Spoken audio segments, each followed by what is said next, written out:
जय माता दी प्रिय भक्तजनों। चैत्र नवरात्रि का यह पावन समय केवल व्रत और पूजा तक सीमित नहीं है, बल्कि यह मां दुर्गा की कृपा को अपने जीवन में अनुभव करने का एक दिव्य अवसर होता है।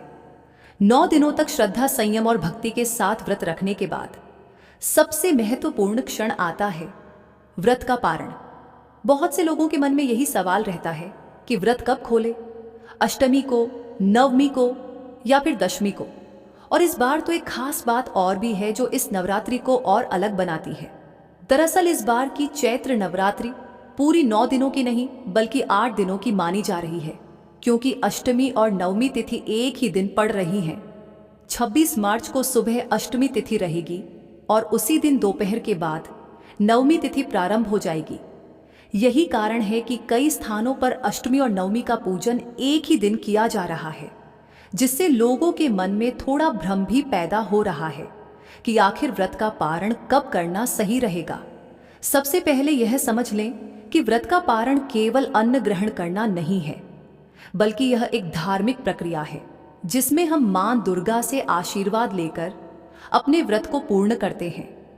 शास्त्रों के अनुसार यदि किसी ने पूरे व्रत पूरे नियम से रखे हैं तो आदर्श रूप से व्रत का पारण दशमी तिथि में करना सबसे उत्तम माना जाता है, क्योंकि नवरात्रि में हम नव दुर्गा की पूजा करते हैं और उनका पूजन पूर्ण होने के बाद ही व्रत समाप्त करना श्रेष्ठ होता है।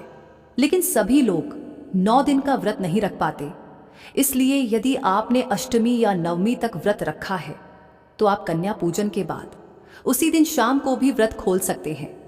हालांकि यहाँ एक बात का विशेष ध्यान रखना बेहद जरूरी है कि कन्या पूजन से पहले कभी भी व्रत नहीं खोलना चाहिए, क्योंकि इसे शास्त्रों में अशुभ माना गया है और इससे व्रत का फल कम हो सकता है। नवरात्रि में कन्या पूजन का बहुत बड़ा महत्व होता है, क्योंकि कन्याओं को मां दुर्गा का ही स्वरूप माना गया है।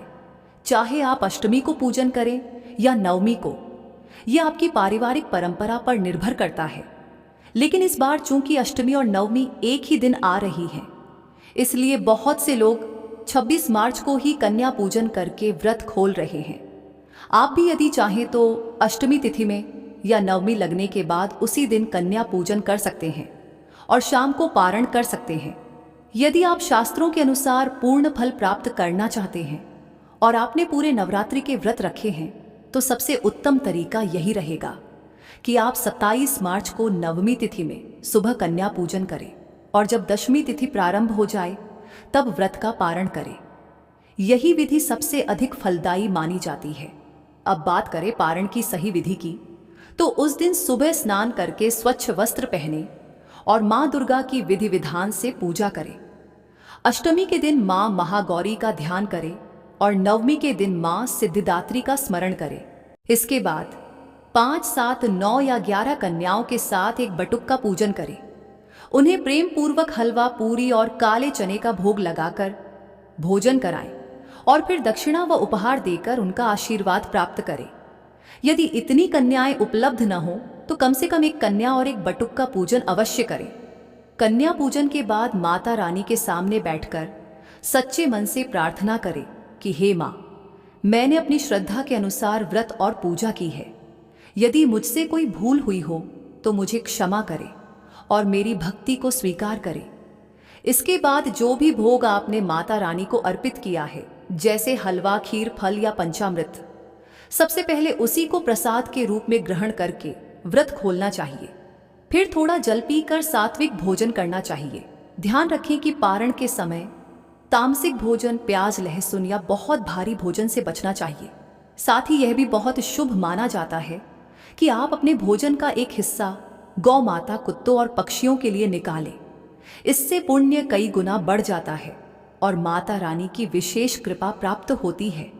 अंत में सबसे जरूरी बात यह है कि व्रत का फल केवल नियमों से नहीं बल्कि आपकी श्रद्धा और सच्चे मन से की गई भक्ति से मिलता है। यदि आपने पूरे मन से मां दुर्गा की आराधना की है तो मां अवश्य प्रसन्न होंगी और आपके जीवन में सुख, शांति और समृद्धि का आशीर्वाद देंगी। अगर आपको यह जानकारी उपयोगी लगी हो तो इसे अपने परिवार और मित्रों के साथ जरूर साझा करें। जय माता दी।